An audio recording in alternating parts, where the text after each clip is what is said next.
Have you ever walked away from a conversation feeling like you just got tangled in something, but you couldn't quite put your finger on what happened? Maybe someone asked you a simple question. It sounded innocent, maybe even thoughtful. So you answered. But before you knew it, the conversation turned upside down.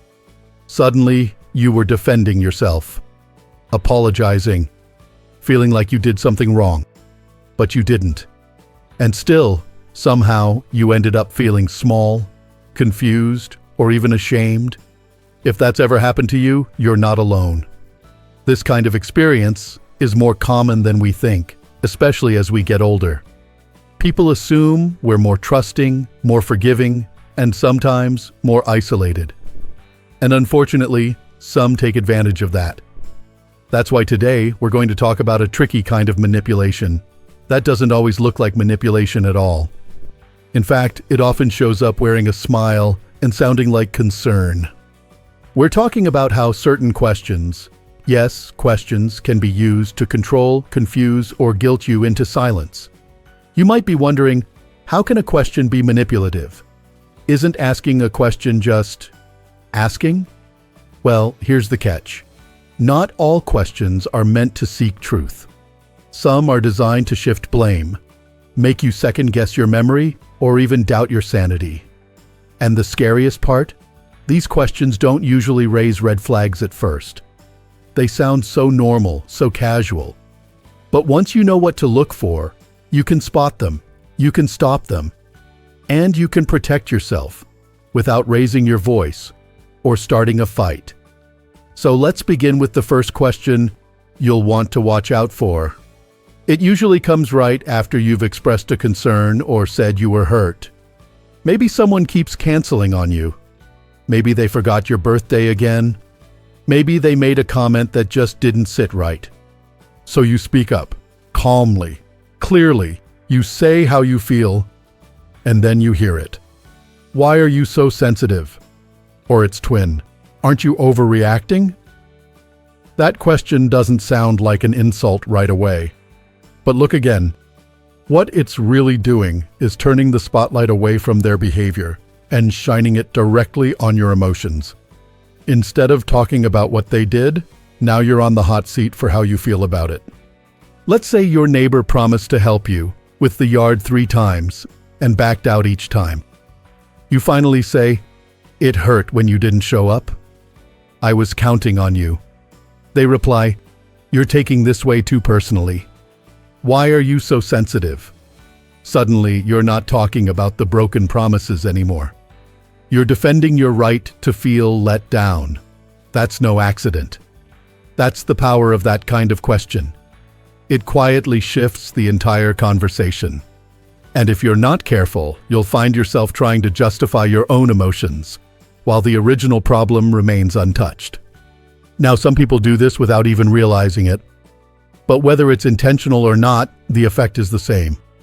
It turns a legitimate hurt into your personal flaw. And over time, that can wear on your confidence. It can make you second-guess yourself.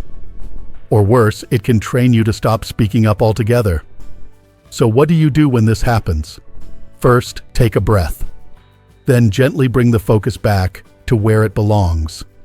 You might say, "Maybe I am sensitive," but your actions still mattered. That's what I'm talking about. Or simply, "We can talk about my feelings later. Right now, I want to talk about what happened." You're not defending yourself. You're standing calmly in your truth. And you're not letting someone else's question take that away from you. Let's move to another one. This one can stop a conversation cold. You raise a concern, ask a question, and the other person says, with a wounded look on their face, "Don't you trust me?" It's one sentence, but it carries so much weight. Because for many of us, especially those of us raised to be loyal, kind, and generous with the benefit of the doubt, trust is sacred. So the minute someone says that, it stings. It makes us feel like we're accusing them of something, when really all we did was ask a fair question. Imagine you're in a relationship and your partner told you they'd be home by 6. It's 9. You haven't heard anything. So you ask, "Is everything okay? I thought you'd be home by now." and they say, "Don't you trust me?" What just happened? You weren't accusing. You weren't blaming. You were seeking communication. But now, the spotlight's on your character again. You're being painted as suspicious, as someone who doesn't have faith. And the actual concern, the broken commitment or lack of communication, gets lost. Here's the truth. Trust isn't the absence of questions. It's something built through honesty, consistency, and openness. And if someone treats every question as an insult, it might be because they don't want to answer. So the next time someone throws that line at you, try this. Pause, smile gently, and say, "I do trust you. That's why I want to understand." Talking helps trust grow stronger. If that doesn't sit well with them, if they keep using the word trust like a shield to avoid answering simple, reasonable questions, you may need to ask yourself whether they're looking for real connection or just control. Now let's talk about a question that can do something much more subtle. It doesn't challenge your feelings or your loyalty. It goes straight for your memory. It sounds like this. "Are you sure that's what happened?" At first, it seems innocent, like someone just trying to remember a conversation clearly. But if you start hearing this often, especially after events you recall with certainty, it can make you start doubting yourself. And once that doubt creeps in, it can be very hard to shake. I remember a woman named Ellen I once met at a community group. She was sharp, thoughtful, and kept detailed notes of everything. Her appointments, her medications, even her conversations with her son about helping with the bills. One day she told me, "I reminded my son that he promised to pay for the electric last month and he said, 'Did I say that?' I don't remember saying that. Are you sure?" At first she brushed it off, but it kept happening. Promises were forgotten, statements denied. And each time he'd question her memory, just enough to make her feel unsure. Over time, she started second-guessing herself constantly. This kind of questioning, used again and again, isn't just frustrating. It's a way to shift control. If someone can make you feel unsure of your own recollection, they get to rewrite the story. And if they get to rewrite the story, they avoid responsibility. If this sounds familiar, I want to tell you something important. Your memory deserves respect. Your mind is not perfect, but neither is anyone else's. And if you remember something clearly, you don't have to explain it 10 times to prove it happened. A calm response like, "Yes, I'm sure. I remember it clearly," is enough. You don't owe a debate. You don't have to second-guess your own mind just because someone else wants to dodge a conversation. Let's stop here for now. We've just uncovered 3 of the most common and subtle ways people use questions to manipulate. But there's more, because these questions don't just target your emotions or your memory. Some of them are designed to create guilt, deflect blame, or even make you feel like you're losing your grip on reality.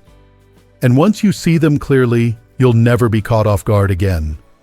And that brings us to something that might sound like an apology at first, but isn't one at all. It's the question that goes, "What do you want me to say?" Now, on the surface, it might seem like the person is trying to make things right. But if you've ever heard that line during a difficult conversation, you probably know how quickly it turns from helpful to frustrating. Let's say someone has let you down over and over again. Maybe they've promised to help around the house, call more often, or be more respectful with their words. And finally, after giving them the benefit of the doubt many times, you tell them, calmly and honestly, that their behavior is hurting you. Then comes the question, not with curiosity, but with exasperation. "Well, what do you want me to say?" It sounds like they're trying to fix the problem. But if you listen closely, what they're really doing is pushing the burden back onto you.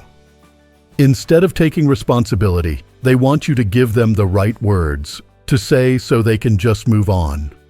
The moment you respond with, "Just say you're sorry," they might quickly blurt it out and expect everything to go back to normal. But here's the problem. Real responsibility doesn't come from being fed a script.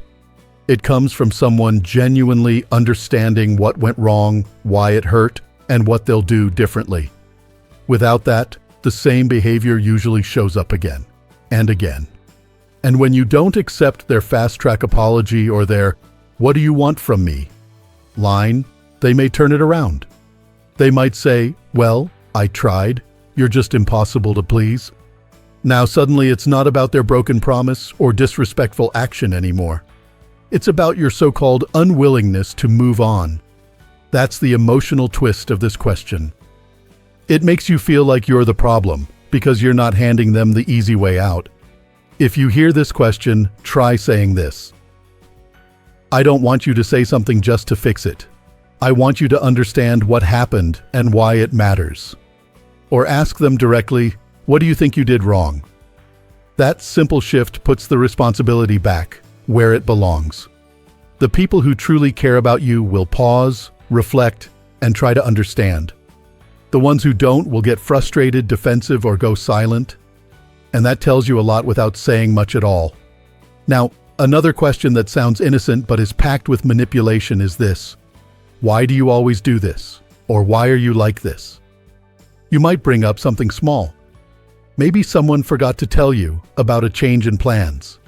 You calmly say, I wish you'd given me a heads up. I rearranged my day for this. And instead of saying sorry, they snap, why do you always make a big deal out of everything? Why are you like this? It's not just dismissive, it's a subtle attack on who you are. That's the trick behind this kind of question. You're no longer talking about a single issue. You're now being accused of having a flawed personality. Your concern gets dismissed as your usual behavior. Your complaint gets packaged as part of your character. And once again, the focus is no longer on what they did. It's on whether something is wrong with you. It's an especially common pattern in long-term relationships, between spouses, siblings, even adult children and their parents. Over time, one person can get used to minimizing the other by using that question like a shortcut. No discussion, no reflection. Just a quick jab that sends the other person back into defense mode. But here's something worth remembering. Bringing up a valid concern does not mean there's something wrong with you. Voicing discomfort does not make you difficult. Holding someone accountable does not mean you're overly critical or negative. It means you care. It means you're paying attention. And most of all, it means you respect yourself enough to speak up. If you find yourself on the receiving end of, why do you always do this? You don't need to defend your character. Stay calm, keep it focused. You might say, this isn't about always. This is about what happened today. Or, let's talk about the situation, not who you think I am. If they can't separate a single issue from your identity, that's a sign they're not arguing in good faith. And you don't have to engage with that. This next question is just as slippery. It goes like this. Didn't you do the same thing? Or, what about when you? Let's say someone says something that truly hurts your feelings. Maybe they bring up a personal subject in front of others. You pull them aside and say, that was uncomfortable for me. I wish you hadn't said that. And they reply, well, what about last month when you made a joke about me in front of your friends? Now the conversation has turned. You're no longer talking about what happened today. Now you're defending something from last month. This tactic is as old as time. It's called deflection. Instead of facing their own actions, the person points a finger back at you. It might be something totally unrelated, or something minor compared to what just happened. But it works because most people don't want to seem hypocritical. It's a clever trap. If you focus on defending yourself, their behavior gets lost in the fog. If you push back, they'll say, so it's okay for you, but not for me? Either way, they've pulled you off course. But here's what they don't want you to remember. Two wrongs don't make a right. Maybe you did something similar in the past. That doesn't erase what just happened. And more importantly, it doesn't mean you don't have the right to speak up. You can say, we can talk about what I did another time. Right now, I'm talking about this moment. Or, even if I did make a mistake before, it doesn't excuse this. Keeping the focus clear is key. If the other person insists on turning every conversation into a comparison contest, chances are they're more interested in avoiding accountability than resolving anything. And that brings us to something a little darker. Because while all of these questions manipulate your emotions, there's one that targets something much deeper, your sense of reality. It comes out when you're describing a situation, when you're standing firm in what you saw, what you heard, or how you felt. And the other person looks at you and says, "Are you crazy?" Or, "Are you even hearing yourself right now?" That question doesn't ask you to clarify. It doesn't ask for your side. It throws a rock at your mind and hopes it shatters your confidence. This isn't about forgetting. This is about control. When someone consistently makes you question your sanity for having normal feelings or clear memories, it can be incredibly damaging. You start holding back. You question everything. You stop trusting your instincts. And when that happens, they don't even have to argue anymore. You'll second-guess yourself before you speak. If anyone makes you feel like your reactions are signs of madness, step back. Ask yourself, are my concerns real? Are my feelings valid?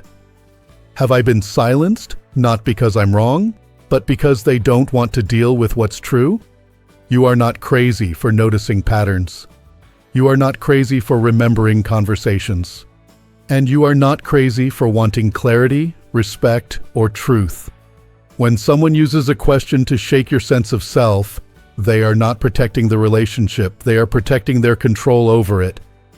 And here's something to hold on to. Clarity is your shield. The more clearly you see these patterns, the less they can touch you. The moment you recognize a question not as curiosity but as control, you take the power back. Quietly, calmly, without raising your voice. You simply stop playing their game. Once you begin to see how these questions operate, how they twist, distract, and confuse, you start to reclaim something important. Your confidence.